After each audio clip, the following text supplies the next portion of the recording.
Presidents, prime ministers, authorities, ladies and gentlemen. It is a great honor for me to be here with you today. And I would like to express my heartfelt thanks once again to President Yusuf and President Lorenzo, as well as to all of you for this historic opportunity offered to Italy.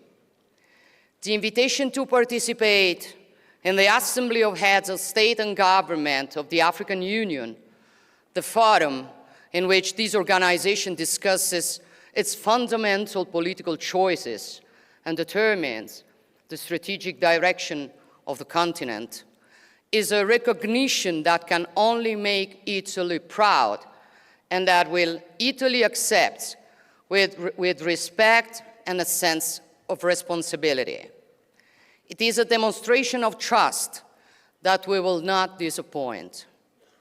I have the honor to lead a nation that has in its DNA characteristics that historically make it a respected and valued partner.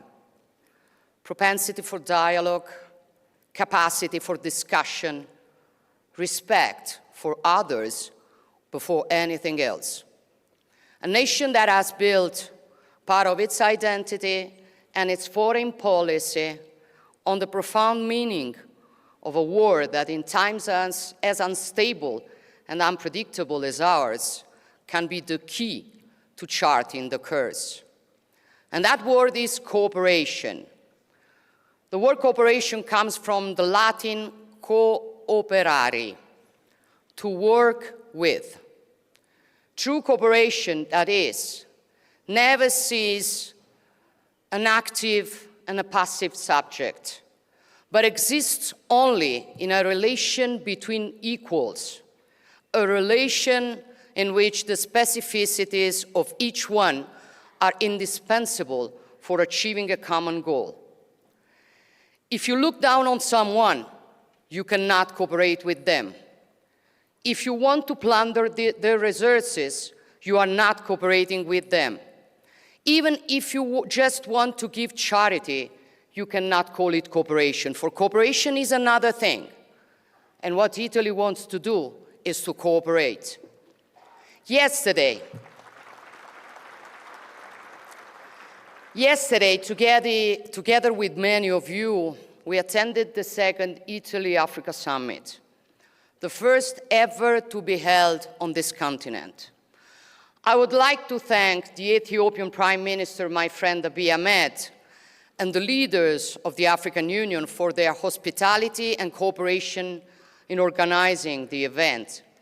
In that context, we discussed what we can do to further strengthen and consolidate one of the most concrete outcomes of this idea of cooperation, which is the Mattei Plan for Africa.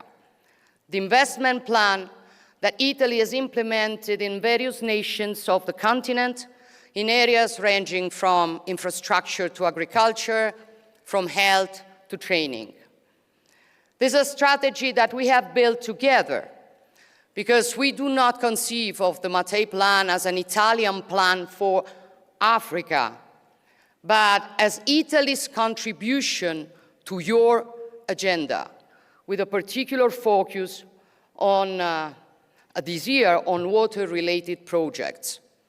It is an open platform for putting our know-how, our technologies, our investments at the service of the objectives that the African Union has set out in Agenda 2063, starting with the creation of a continental free trade area that is integrated and prosperous. This is an ambitious goal which we will support and which will require efficient, secure, and fast economic interconnections in order to be achieved. Like the Lobito Corridor, the railway and infrastructure backbone that will connect African markets to global ones and bring people, ideas, and economies closer together. A strategic project that sees Italy at the forefront together with the United States and the European Union. In short, The Mattei Plan is a comprehensive strategy that generates concrete benefits for our peoples and aims to continually expand its scope, relying on the irreplaceable contribution of major United Nations agencies, and I want to thank the Secretary General Antonio Guterres, but also the World Bank, the African Development Bank, and many other partners who increasingly share our vision. 2 years ago in Rome, we set out the course together. And in recent years, we have followed it with consistency and determination, adding a new piece to the mosaic each time and bringing new nations on board every year. We have done so on many fronts, starting with what I consider to be crucial for building a true free Africa capable of determining its own destiny, addressing the issue of debt. We wanted to chart a course on this issue as well. Therefore, Italy has decided to launch a vast program to convert the debt of African nations, which includes, among its main points, the complete transformation of the debt of the most fragile and vulnerable countries into investments, and the strengthening of the contribution to the World Bank's AIDA funds.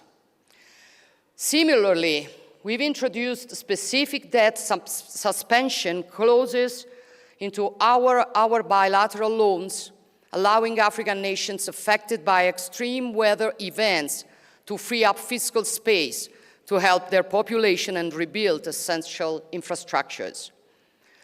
These are choices based on justice and responsibility, which are crucial for freeing up resources that are vital for development and for assuring peace and prosperity, including in those areas of the continent that are currently more affected than others by instability, insecurity, and serious humanitarian crises, such as neighboring Sudan and Eastern Democratic Republic of Congo.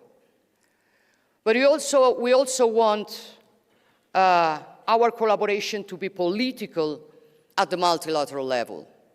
We want to help strengthen the valuable work carried out daily by the African Union, ensuring greater consistency to the mediation activities carried out by the UN and the European Union and key international partners. We will continue to do our part because we are aware that the future of Italy and Europe also depends on a secure, prosperous, and peaceful Africa. It is often said in the many analyses of the troubled and complex times we are living in that history has started running again. This is true. And my opinion is that today it is running here. Africa is not a marginal chapter in this story, far from it. And those who do not understand this scenario risk being left behind. But those who understand this scenario see the reality. A continent with 1,000 peculiarities and 1,000 demands, some of which are very different from each other. A continent rich in resources, raw materials, and arable land, which can count on a decisive force in the age of knowledge, which is human capital.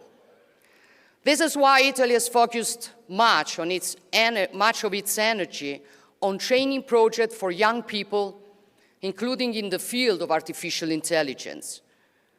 In short, our point of view is that Italy and Europe cannot think about the future without taking Africa into proper consideration, because our future also depends on yours.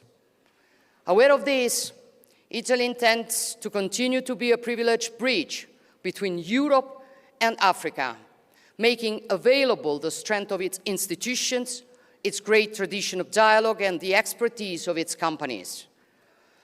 We want to do this also to achieve another goal that we all consider momentous, to guarantee the men and women of this continent a freedom that has often been denied them, the freedom to choose to remain in their country, to contribute to its growth without being forced to leave it, often paying unscrupulous traffickers to risk their lives in an attempt to cross the Mediterranean.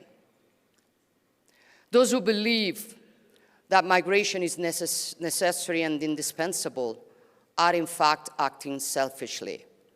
If young people leave their land and their people in pursuit of the promise of a better life, what will become of the history, culture, and existence of the country they have abandoned?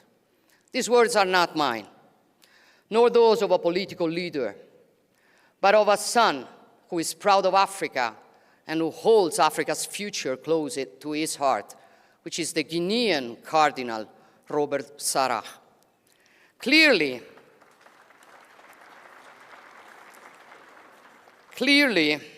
in order to guarantee the right not to have to emigrate, it is necessary to offer concrete opportunities for training and work, to enhance human capital and improve the quality of education, invest in skills and educational systems, and create industrial partnership and joint ventures capable of generating stable, quality employment in the territories. This is our mission, which is being put into practice in the many initiatives that Italy is promoting, including together with the African Union. And what I would like to see today is, in this solemn place dedicated to another great son of a free and proud Africa, Nelson Mandela, is a great alliance between us to put training, research, university, and innovation at the center of our common commitment. An alliance aimed not at taking away talent, but at multiplying it and building a model of development that respects people and values different identities. Presidents, prime ministers, dear friends, Pliny the Elder, one of the most famous historians of ancient Rome, said that something new always arises from Africa. So my wish for each of us is that something new may truly arise from today's meeting, something that no one expects or that many considered impossible. For impossible is usually the word that people without courage use.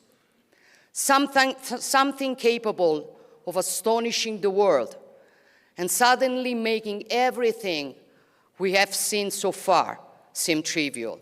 I thank you all.